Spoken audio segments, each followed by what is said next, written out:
2 meses después del sorprendente despido de Christian Horner por parte de Red Bull, el equipo ha vuelto a ganar y se han acallado los rumores sobre la posible marcha de Max Verstappen. Pero, ¿en qué medida se puede atribuir este cambio al cambio en la cúpula?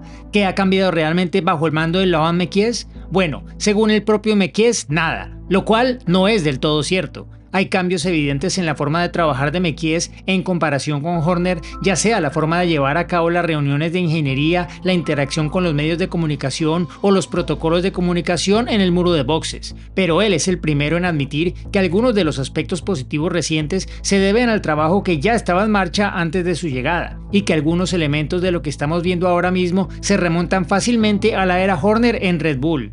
Las decisiones de diseño del coche que han propiciado el éxito reciente se tomaron mucho antes de que Mekies se instalara en su escritorio de Milton Keynes, el alerón trasero de Monza con una carga aerodinámica ultra baja que fue fundamental para que Max Verstappen le diera la vuelta al marcador frente a McLaren en el Gran Premio de Italia. Se aprobó hace casi 12 meses, tras el tormentoso fin de semana del equipo en Monza en 2024. La versión original incluso se utilizó bajo la supervisión de Horner en el Gran Premio de Gran Bretaña en julio, cuando se habló mucho de ella en el garaje de Red Bull como la mejora de Monza. Ese alerón también ayudó a Verstappen a conseguir la pole en Silverstone, pero no era ideal para la lluvia del domingo.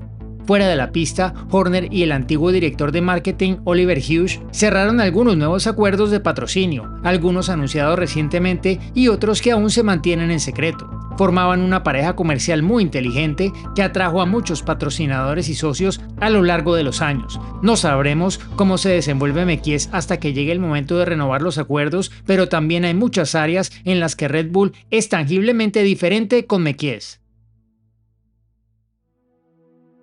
Un gran cambio es que han cesado todas las especulaciones sobre el futuro inmediato de Verstappen. Con la inminencia de un punto crítico para la posible activación de una cláusula de salida, los rumores sobre una posible marcha a Mercedes ya en 2026 no dejaron de circular durante la primera mitad del año. Pero en las 2 carreras siguientes a la llegada de Mekies, Verstappen se comprometió públicamente por primera vez con Red Bull.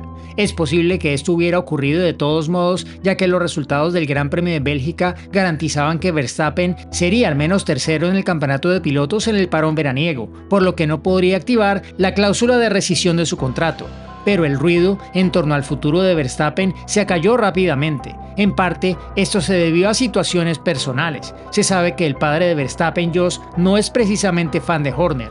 Por lo tanto, un cambio en la cúpula siempre iba a alterar la dinámica entre bastidores, y sea cual sea el desencadenante definitivo, el compromiso garantizado de Verstappen para 2026 significa que él y Mekies pueden centrarse juntos en su futuro inmediato. Esto ha tenido un efecto tranquilizador en el equipo. Verstappen también ha aceptado que Mekies tenga una mentalidad más basada en la ingeniería que Horner, lo que Max cree que ha tenido un impacto positivo en los fines de semana de carrera, y tras Monza afirmó que las reuniones y decisiones de ingeniería ahora parecen más metódicas. Antes de eso, Red Bull tenía lo que Verstappen llamaba carreras en las que disparábamos un poco a diestra y siniestra con la configuración y hacíamos bastantes cambios extremos, lo que demuestra que no teníamos el control. Parece que desde la llegada de Mekies han desaparecido los cambios bruscos entre la difícil forma de Red Bull los viernes y el resto del fin de semana, aunque eso no fue necesariamente bueno en Hungría. El equipo se metió en una ventana de configuración totalmente errónea el viernes y no pudo revertir la situación.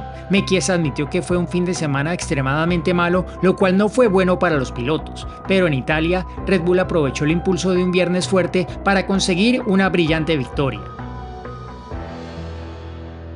A veces, la formación técnica y el enfoque metódico pueden implicar una aversión al riesgo y una actitud conservadora. Mekies está tratando de hacer lo contrario. Quiere someter a la organización Red Bull a una prueba de resistencia con algunas apuestas ahora que no está en la lucha por el título para ayudar a determinar dónde se ha desviado de su rumbo desde su momento de mayor dominio.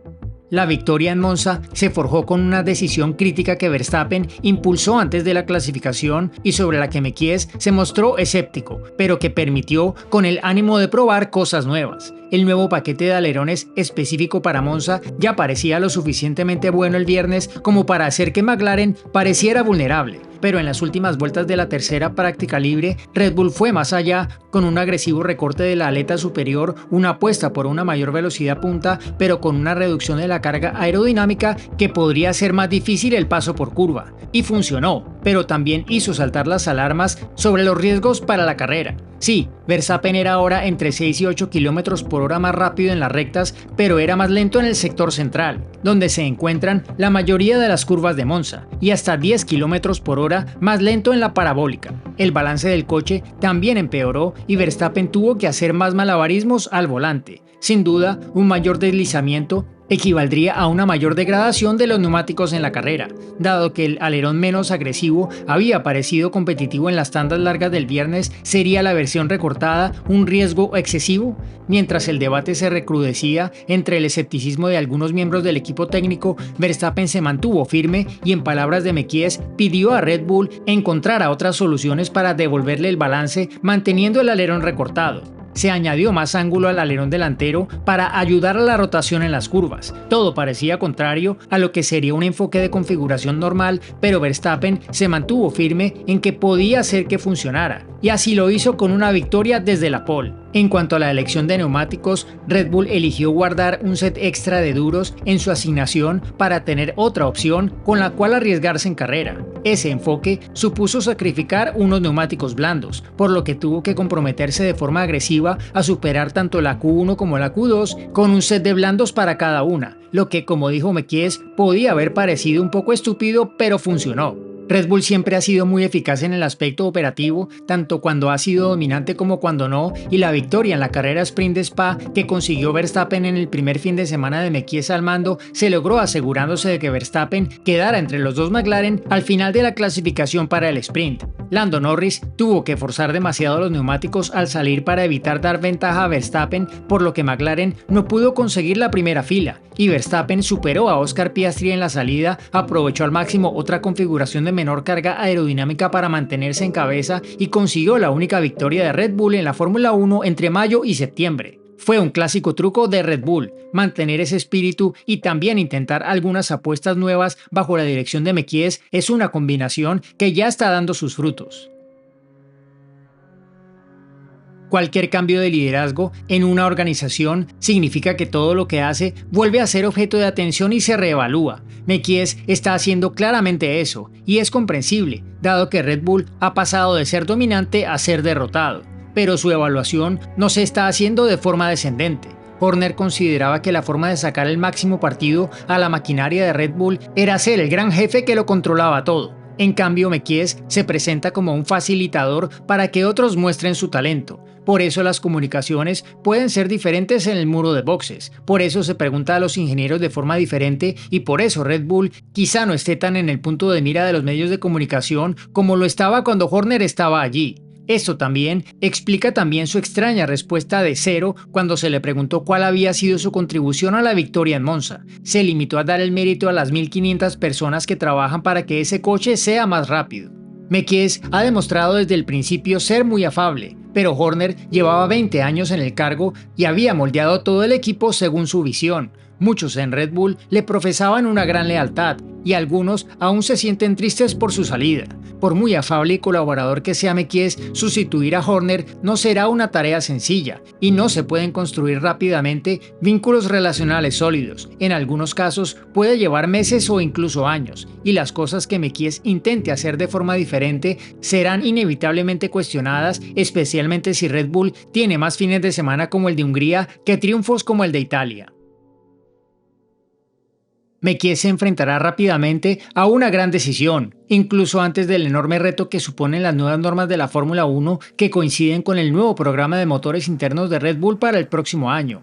¿Quién más debería estar en ese Red Bull Ford de 2026 junto a Max Verstappen? Como antiguo jefe de Yuki Tsunoda en Racing Bulls, se esperaba que Mekies fuera un fuerte aliado para el segundo piloto de Red Bull que está pasando por dificultades y tal vez incluso alguien que pudiera desbloquear lo que le estaba frenando. Pero Red Bull está descubriendo un problema diferente con Tsunoda respecto a sus predecesores, mientras que fueron las diferencias en la clasificación con respecto a Verstappen las que condenaron a Sergio Pérez y Liam Lawson muy rápidamente. En el caso de Lawson, Red Bull está bastante satisfecho con lo cerca que está Tsunoda de Verstappen en la clasificación, teniendo en cuenta las diferencias en las especificaciones de los coches y factores como que Tsunoda saliera primero en la clasificación de Monza para ayudar a Verstappen con el rebufo y luego no obtuviera uno para sí mismo. Son los domingos desastrosos y el bajo ritmo en carrera de Tsunoda lo que frustra a Red Bull, mientras que Pérez conseguía salvar resultados razonables en las carreras, incluso después de complicarse la vida en la clasificación. Los fines de semana de Tsunoda van en la dirección opuesta, y los roces como el que tuvo con Lawson en Monza no ayudan. Red Bull quiere decidir quién será el compañero de Verstappen en 2026 antes del Gran Premio de México a finales de octubre. La gran racha reciente de Isaac Hadjar con Racing Bulls lo convierte lógicamente en una promoción obvia, pero Red Bull ha quemado a tantos pilotos que parecían excelentes en otros equipos recientemente que debe actuar con cautela.